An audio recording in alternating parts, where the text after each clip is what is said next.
What are the facts for each child? What works?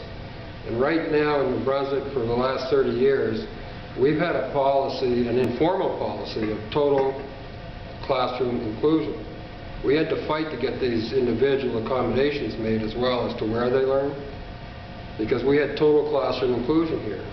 The chairperson of the New Brunswick Human Rights Commission is part of the inclusion movement. During the McKay Inclusion Review, he said to myself and to Don Bowie, who was also present that day, we shouldn't even be arguing over things like that. We should be just thankful for what we've got. And this man's in the chair of the New Brunswick Human Rights Commission. And I'm a lawyer and I shouldn't say things like this, but I don't respect his views at all on these issues. And that's just an honest statement. The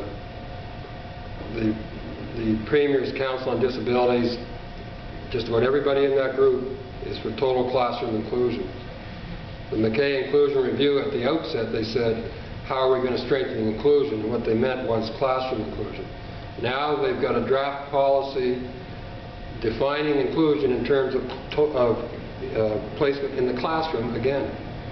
After 8 to 10 years of discussions and dialogues, we're coming back, they want to come back to where everybody's in the mainstream classroom. And that's a real threat to the accommodations that have been made for those kids for whom the classroom is not the right place. And I've already replied to the minister on that issue, because we've had these discussions for 10 years. The Autism Society position has been simple but clear.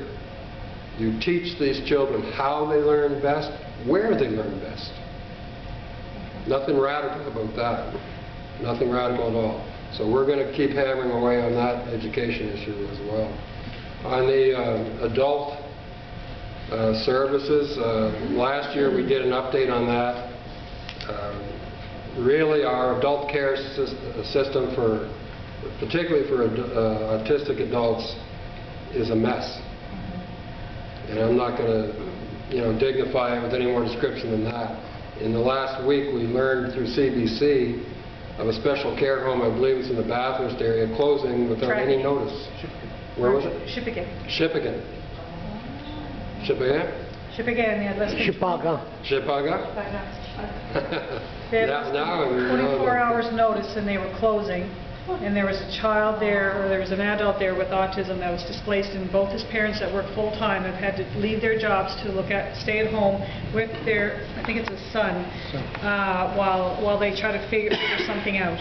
And I mean, I work in long-term care professionally, and special care homes should be giving 60 days notice prior to closing, but it's not a law that's enforced. They can actually get away with it. So you can just imagine the residents of a special care home, and you're there for good reason, having less than 24 hours notice of a closure. That is asinine.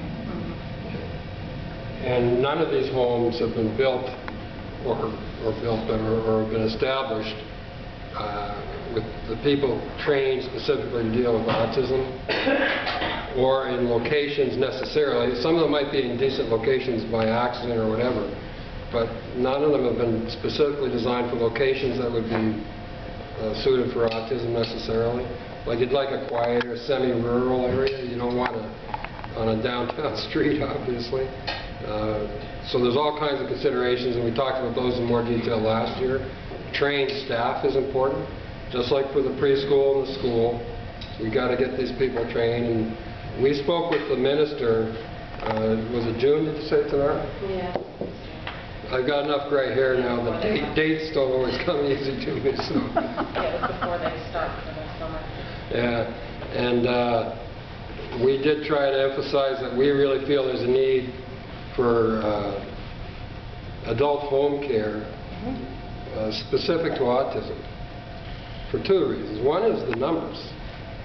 And I don't care about the arguments over change diagnosis and social conditions, or whether it's mercury or whatever. I don't generally get involved in those arguments. What I do is listen to a respected authority like the Center for Disease Control in the United States, which has revised its estimates of autism prevalence several times since my son was diagnosed. And when my son was diagnosed, I used to read 1 in 1,000 as a common figure. Then I read 1 in 500. then 1 in 250, then 1 in 166. Now it's estimated by the CDC.